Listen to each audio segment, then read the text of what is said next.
Good morning, children. I am S.A. Rahman, PGT Geography from JNV Dakshin Kannada. Today, we will learn a chapter from Geography called Drainage. It is the third chapter in Geography in class 9th. Over the years, you have learned that Earth is a dynamic planet.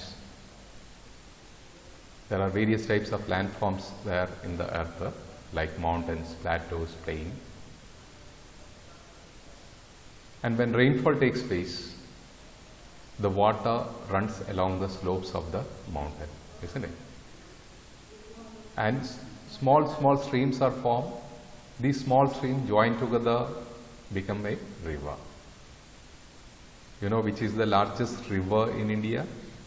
Yes, Ganga is the largest river in India. So today we will discuss about drainage features, the different types of drainage patterns which are developed over the land surface. And in India, there are two systems, drainage systems are there: North Indian river or Himalayan river system and Peninsular river system or South Indian river system. So these two river systems we will be studying in detail. Now let us try to understand what is drainage. Drainage describes the river system of an area. So as I told you earlier, that rainfall takes place in the mountain. This is the mountainous area. Here rainfall is taking place. And when rainfall takes place, the water runs along the slopes, and these water develops small streams. Those streams come and join together and form a big river, right? And this is how the water from the land finally goes and meets to the sea. So the process by which water is drained from the surface of the earth to the sea is called drainage. So drainage describes the river system of an area.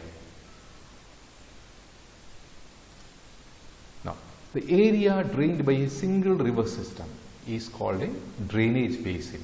Now you can see here, this is a single river which originates in the mountain, and you see from various parts of the mountain, small stream. This is stream here another stream is there, they are coming and join together, and many small streams are joining and coming further down the slopes of the mountain. Similarly, from another area also water is collected, it is coming towards the slope, and different streams join together to form a river, right? So a single river system is called a drainage basin. The area, this is the total area from where this river collects its water. So the area from where a river system collects its water is called a drainage basin. Now, sometimes a upland or a highland can separate two drainage basins. For example, in India, Haryana, there is a place called Ambala. Ambala divides Indus river system with Ganga river system, because Ambala its height is more from sea level compared to the area in Punjab or compared to area in Uttar Pradesh. So any highland, this is a highland which is dividing two river systems. So when rainfall takes place over the mountain, water is running in both the directions. One side, one slope it is running, the other slope also it is running. Okay. So this highland divides two drainage basins. So the highland which divides two drainage basin is known as a water divide. It is known as a water divide. Okay. So understood what is water divide? Water divide is an highland which separates two drainage basins. Now, the world's largest drainage basin is Amazon River. And children, you know where the Amazon River is? Yes, it's in Brazil, South America. It is having the largest drainage basin in the world. And do you know which is the largest, which river is having the largest drainage basin in India? Yes, Ganga is having the largest drainage basin in India. You can see this is the area from where the river Ganga collects its water, right? Collects its water. So this is a single drainage system. This is a single drainage system. Now, in India, there are two types of drainage systems are there. So, one Himalayan river system, another one is peninsular river system, right? There are three important rivers which originate from Himalayas, right? The first one is Indus River, the second Ganga River, and the third is Brahmaputra River, right? So, these three rivers are originating in the Himalaya and they form the Himalayan river system. Then, in South India, that is peninsular India, we are having few important rivers like Narmada, Tapti, Mahanadi, Godavari, Krishna, Kaveri. These are some of the important rivers of peninsular India and which make a different type of drainage system which we will be studying now. Now, coming to Himalayan river system.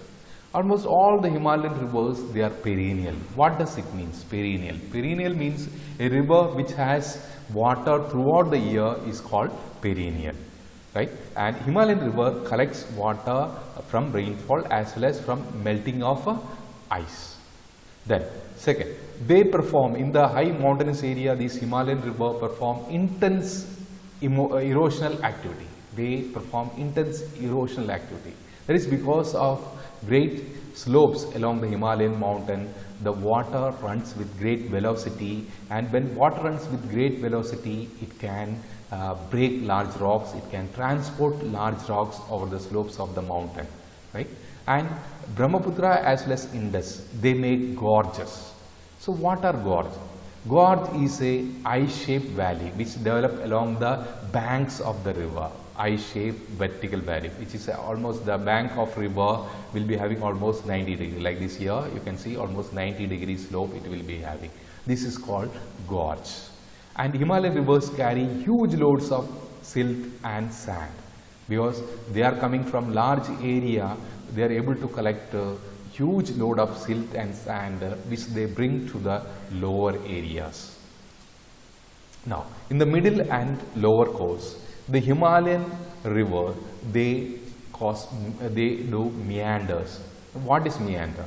In the lower part of the river, the slope of the land is less. When the slope of the land is less, river is unable to move its water. So therefore, what happens? River starts turning zigzag. It is called meandering. When river turns zigzag, it is called meandering.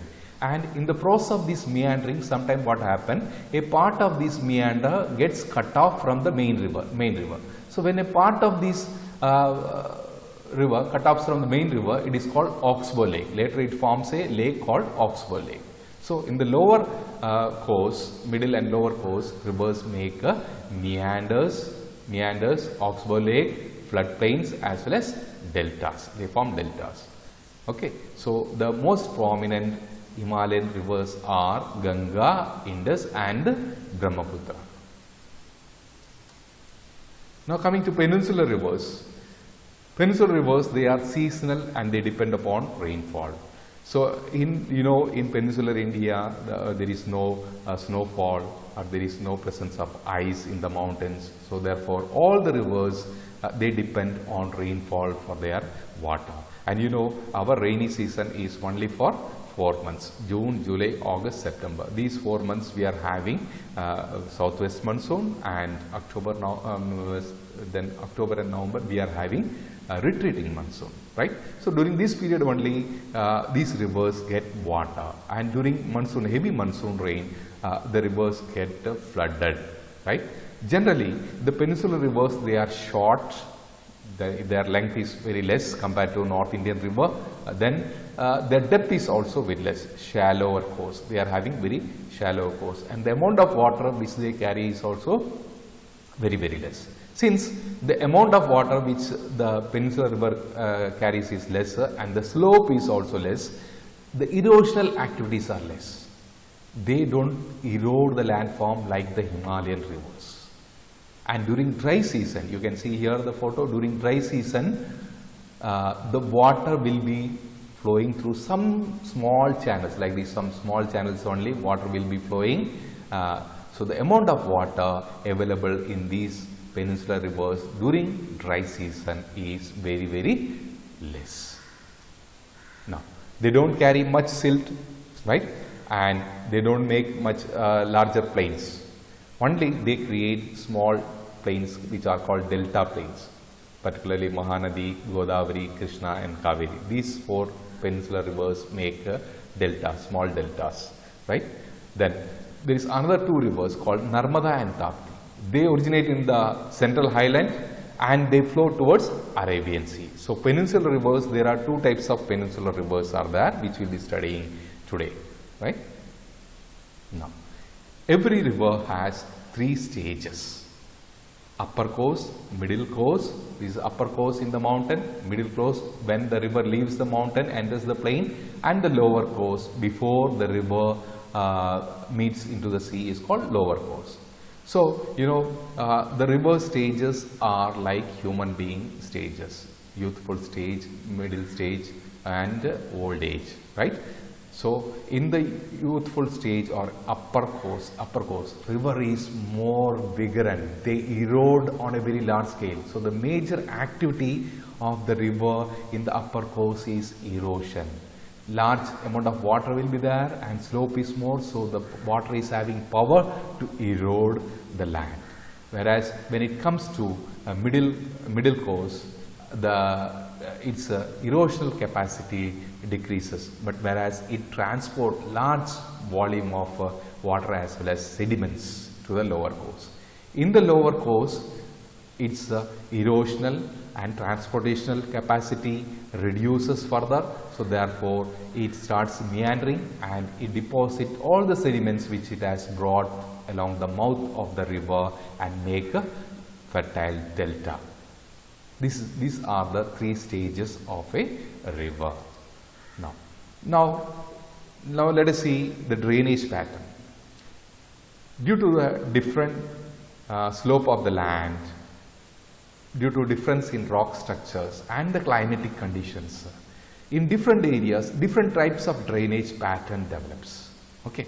So, the four types of common drainage patterns are dendritic pattern, trellis pattern, rectangular pattern and radial pattern. These are the four types of drainage patterns. So, first pattern is dendritic pattern. Let us find out what is dendritic pattern. Okay. When a river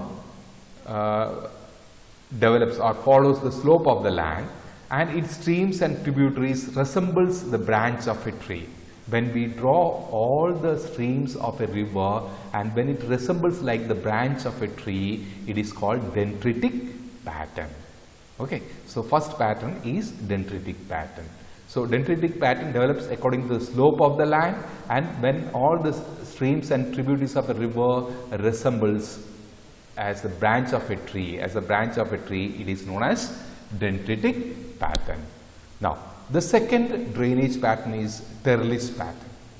Trellis pattern generally develop over the area where we are having parallel rocks, that is parallel structure of rocks with hard rock and soft rock, alternate hard rock and soft rock. In such areas, the tributaries of a main river come and join. This is a tributary of a main river and it comes and join the main river at right angle direction. So, when the tributaries come and join a main river at right angle direction, it is called trellis pattern. It is called trellis pattern.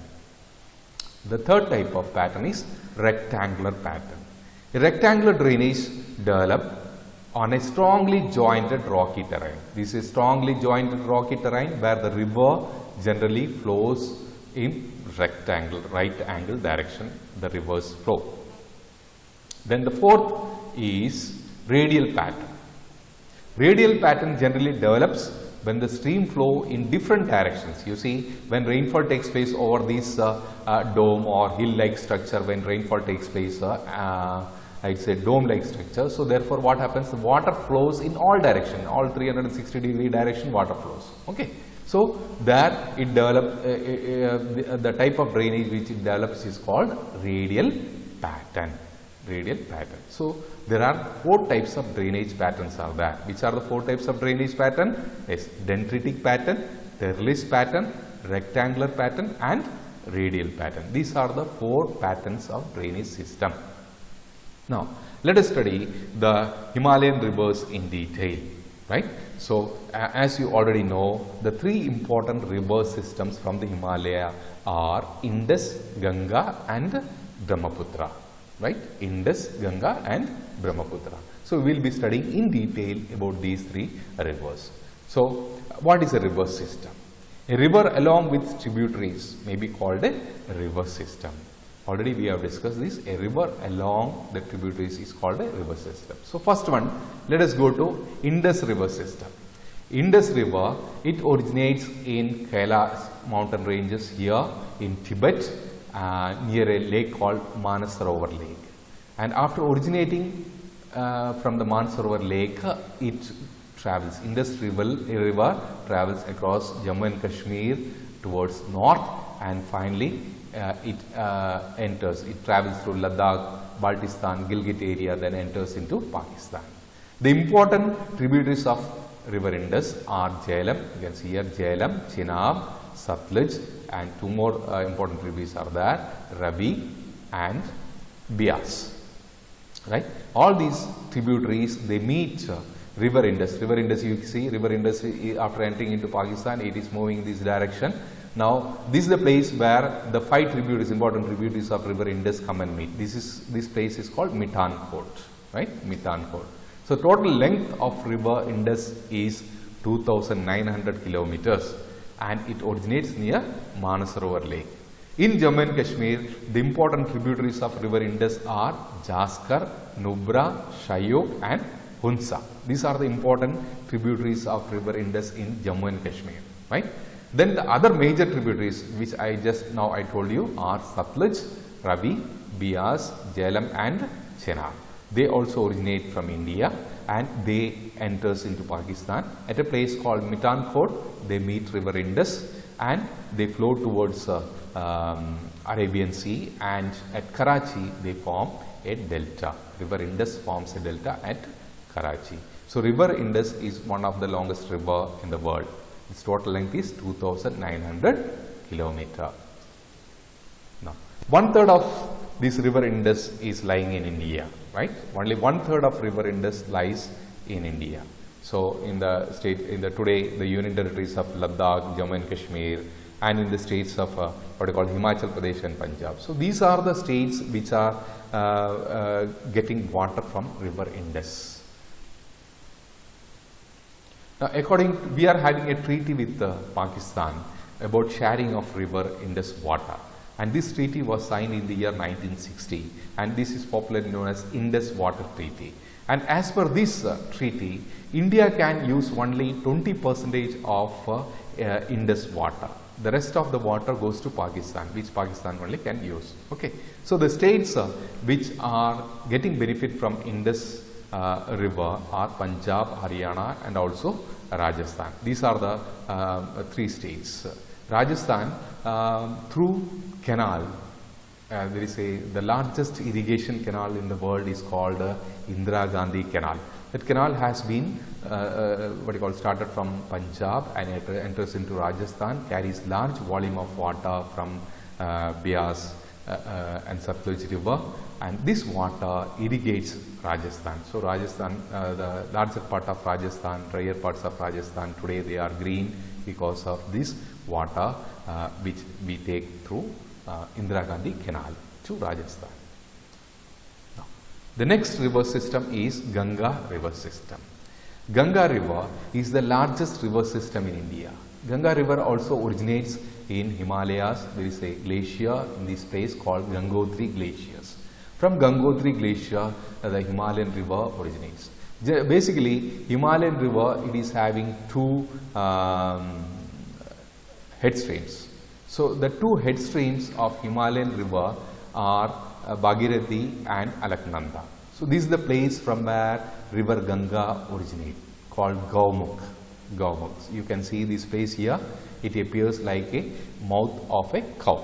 So it is called Gaumukh. Okay, so from Gomukh only river Ganga originates. Now it flows through very beautiful golden crystalline rocks, river Ganga. Now its total length is 2500 kilometers. River Ganga's total length is 2500 kilometers. And I told you there are two headwaters or head streams of river Ganga. One is Bhagirathi, and another one is Alaknanda. These two head streams, they meet at a place called Devprayag. At a place called Devprayag they meet. And you can see the color of the water of Bhagirathi and Alaknanda both are different, right? Okay, this is the place where these two rivers meet, and from this place onwards, it is known as Ganga. This river is known as Ganga. Okay, the head streams are Bhagirathi and Alaknanda. Now, Yamuna, Gagra, Gantak, Kosi. These are some of the large tributaries of river Ganga, which comes from Himalayas, right? And Yamuna rises from a glacier called Yamunotri Glacier and meets Ganga at Prayagraj. The old name of Prayagraj was Allahabad. You know, old name. This is Prayagraj, where the two rivers, Yamuna and Ganga, are meeting. See, here also you can see the color of the water of Ganga and Yamuna are different, right? And Prayagraj is also known as Sangam. This is the meeting place or confluence of three rivers, Ganga, Yamuna and Saraswati. Saraswati is a mythological river, and here once in 12 years here Kumbh Mela is held, when crores of Hindu devotees assemble in this Prayagraj to observe Kumbh Mela, right? And this is the place of origin of river Yamuna. It originates from Yamunotri Glacier. Now, the main tributaries of river Ganga, which are coming from peninsular India, are Chambal, Betwa and Son. These are the three important tributaries. Among them, Son is the largest tributary of river Ganga, which is coming from peninsular India. Okay. Now, Ganga in West Bengal, after moving away from Farakka, there is a place called Farakka in West Bengal. After that Farakka, river Ganga enters into Bangladesh. It enters into Bangladesh.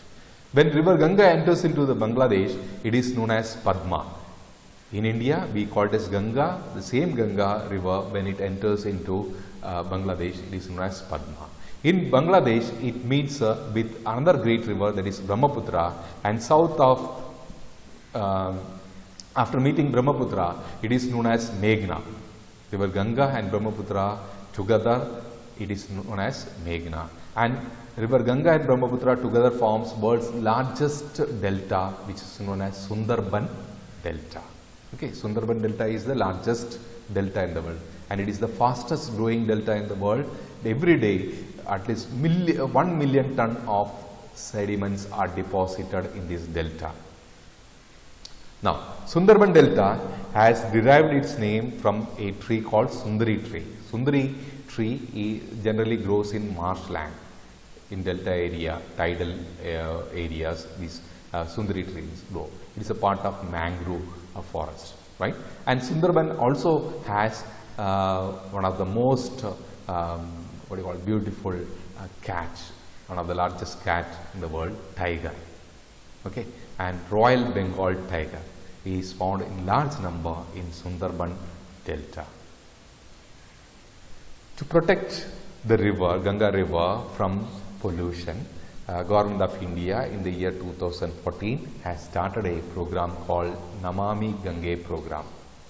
So under this program by Government of India, there are two objectives are there. First one is effective removal of abatement of population. So the population in the Ganga, in the border areas of Ganga should be moved from there. Pollution has to be removed from there. Then second is conservation and rejuvenation of national river, right? Conserving this river and rejuvenating means removing all the dirt from the river, purifying the river water is the major task which is taken by Namami Gange program. The third important river system from Himalaya is Brahmaputra river. Brahmaputra river, you can see most part of Brahmaputra river is in Tibet. Very small portion, 1/3 of river Brahmaputra is only in India, right? Rest is in Bangladesh. Okay. So river Brahmaputra originates from, it also originates near Manasarovar lake, from the eastern side of Manasarovar lake it originates, and it flows through it flows through Tibet, as the area where the amount of rainfall is less, so the amount of water which the river carries is very less. But at a place called Namcha Barwa, it makes a U-turn and enters into India. It makes a U-turn and enters into India. You can see this is Namcha Barwa peak, and it is making a U-turn and then enters into India, right? Okay. In Arunachal Pradesh, river Brahmaputra is called as Dihang. In Arunachal Pradesh, river Brahmaputra is called as Dihang. Dibang and Lohit are the two important tributaries of river Brahmaputra. So Dibang and Lohit, these are the two important tributaries of river Brahmaputra.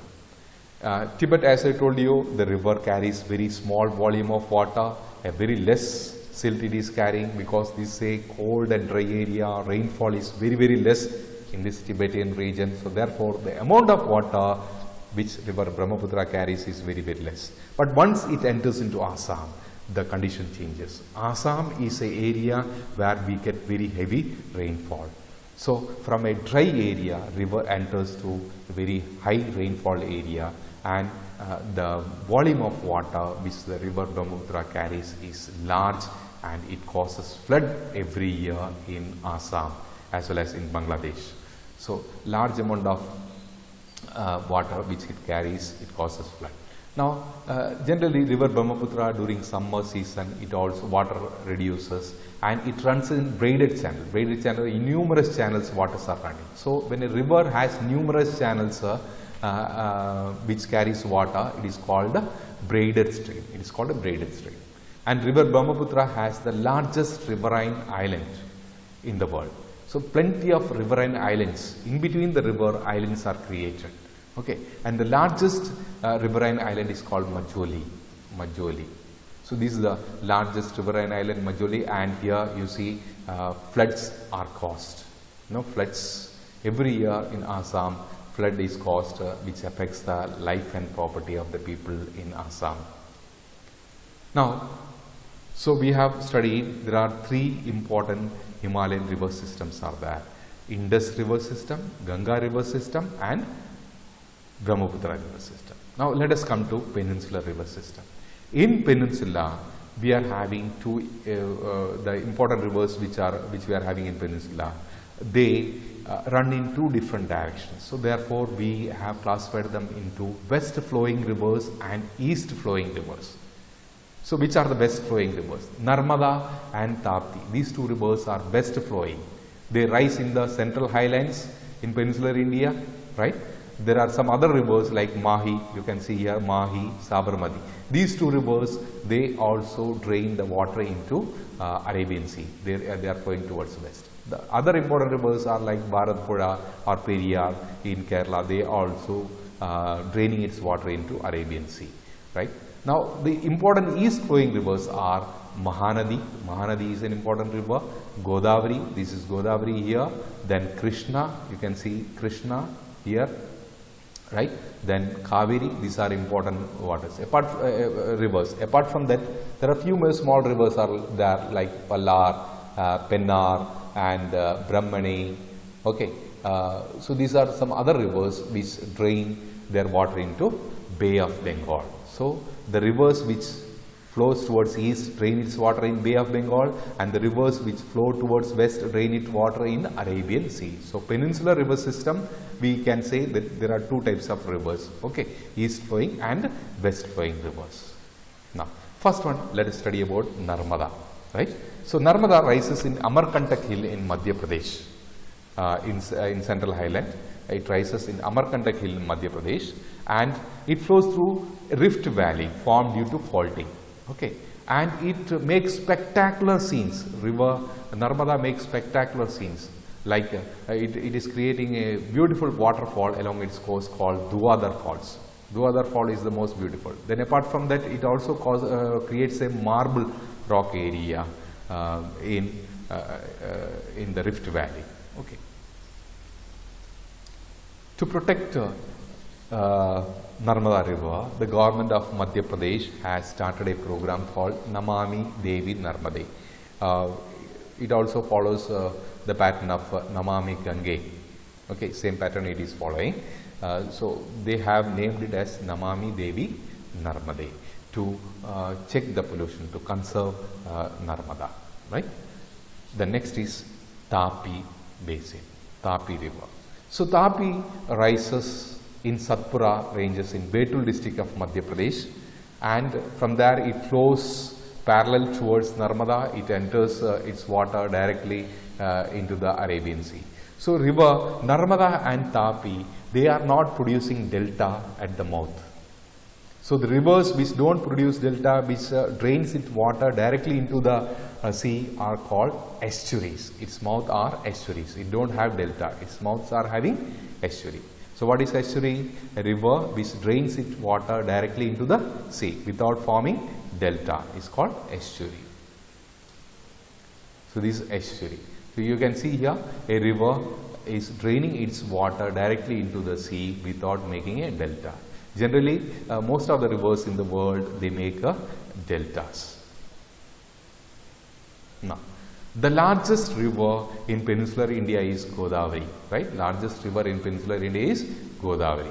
Now, total length of Godavari is 1500 kilometers, and Godavari rises at from a spring in Nasik district of Maharashtra. It rises from a spring in Nasik district of Maharashtra, and it is the largest peninsular river, right? And because of its length and area, Godavari is known as Dakshin Ganga. The Godavari river is compared to Ganga. Ganga is the largest river system in North India. Similarly, Godavari is the largest river system in South India. So therefore, Godavari is known as Dakshina Ganga. Next important river is Mahanadi. Mahanadi, it rises in the highlands of Chhattisgarh. Its total length is 860 kilometers. Now, Mahanadi, it drains its water into Bay of Bengal. It's and you can see here across Mahanadi we are having the longest dam in the world called Hirakud. Hirakud is the longest dam in the world. Its length is 25 kilometers. Length of Hirakud dam is 25 kilometers. The next important river of peninsular India is river Krishna. Krishna originates from a spring near Mahabaleshwar in Maharashtra, and its total length is 1400 kilometers. And river Krishna's most important tributary are Tungabhadra, Koyna, Ghatprabha, Musi and Bhima. These are the important tributaries of river Krishna. The next important river is Kaveri. Kaveri, it originates from Brahmagiri ranges of Western Ghats in Karnataka, and its total length is 760 kilometers. 760 kilometers is total length. Okay. Amravati, Bhavani, Hemavati, Kabani, these are some of its important tributaries. And water of this river Kaveri is used by Karnataka, Tamil Nadu and also Kerala. These are the three states which get the benefit of this river Kaveri. Now, river Kaveri has the second biggest waterfall in India called Shivasamudram waterfall. So from this Shivasamudram waterfall, electricity is generated, and that electricity is supplied to Kolar goldfield. You know, Kolar in India, the largest goldfield is Kolar goldfield. To this goldfield, the electricity is supplied from the water which is what do you call it, the electricity, hydroelectricity which is produced from Shivasamudram falls. You know which is the highest waterfall in India? Yes, the highest waterfall in India is Jog Falls. It is also in Karnataka, highest waterfall in India, Jog Fall. It is in Sharavati river, which is a tributary of river Ganga. Sharavati is a tributary of river, tributary of river Kaveri, right?